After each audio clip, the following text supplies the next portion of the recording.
guys, so we're here with Kit Kat today and I wanted to show you guys a couple steps on how to start a ground tie. So regardless of what discipline you ride or do, or even if you don't ride, ground tying can be really useful if you forget things or if you have to set up jumps in the arena or clean things up. It's also a safety thing if you ever have kids around your horse and they accidentally drop a rein. So my ground tie cue, if I have a halter or a bridle on, is that the halter were to drop on the ground. So if I'm walking along and I drop my lead rope on the ground, I would expect her to stay. So this comes in handy if I have a kid who trips or something, they drop the lead rope, now the horse, in theory, shouldn't step on their lead rope and isn't gonna freak out, and they know that that means just stand there and wait. I also think it's worth noting here that I've never actually worked on this cue with Kit Kat before. She does have a ground tie at Liberty, but I've never worked on the lead rope dropping actually meaning for her to stop and stand in place. So I'm kind of walking you guys through the steps of how to transfer that cue over. So how I kind of start that is starting a little bit with being able to back at a distance. So it's like if I can back my horse to the end of the lead rope, Kit Kat back, back, back, good, hold.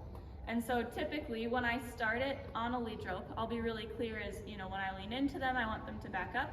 When I stand up and kind of take my pressure off of them, I want them to stay. And then as I'm working the ground tie really hard in the beginning, whenever I want to approach them or walk with them, I'll just take up that slack in my lead rope and approach her.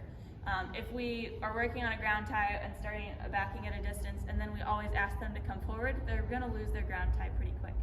So as long as I know that I can start creating a backup at a distance, that's how I'm going to correct if she does walk off. So if I come here, ho, and I usually like to give them like a little stop sign with my hand, tell them ho, if I do have whips, they'll be straight up and down. You don't need a whip for this. So I'll tell her ho, and then I'll walk away. And I'll kind of watch and make sure that she's going to stay there. And if she does, and I'm comfortable going to the end of the lead rope, then I'll start dropping my lead rope. So if I drop my lead rope, I'll make sure she's gonna stay, hold. And I wanna know, okay, so I can back her to the end of the lead rope. Now, I'm a little bit farther than what my lead rope allows.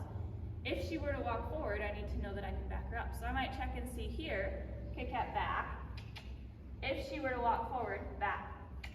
Can I back her up and correct that? Hold, back, hold.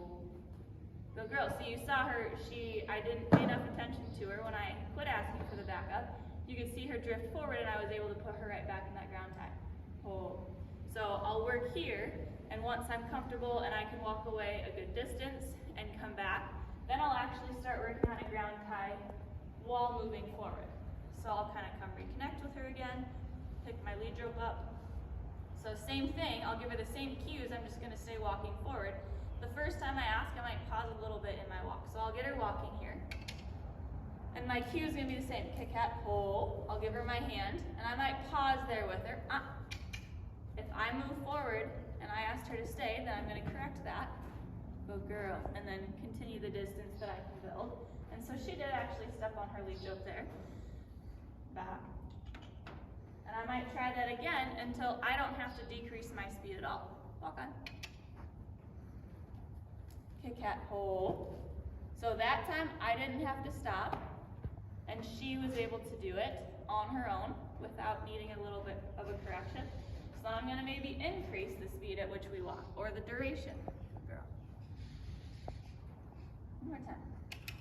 So I'll walk with her, walk a little faster, hold, hold, correct her, hold, and then I'm going to walk away quicker and quicker each time, until the second I stop, or the second I drop that lead rope, that is going to be my cue.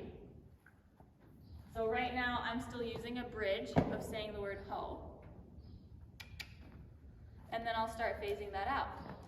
So right there, I was able to just toss the lead rope, put my hand up, and she stayed. I also want to mention, if we want our cue to be dropping of the lead rope or a rein, we want to start phasing out the hand signal as well. So right now, I've still been using the word whoa and giving her a little stop sign with my hand to help show her what I want or what the lead rope dropping on the ground means. But those will fade out as she gets more confident in what I'm asking. So that's how you guys can build a ground tie either at a distance or while walking. It's a great safety feature. It's good good to have horses who will just stand if I need to run and grab something, get a piece of tack, got to get something out of my truck, and they're comfortable on their own, just standing there. So hopefully that helps, and we'll see you guys next time.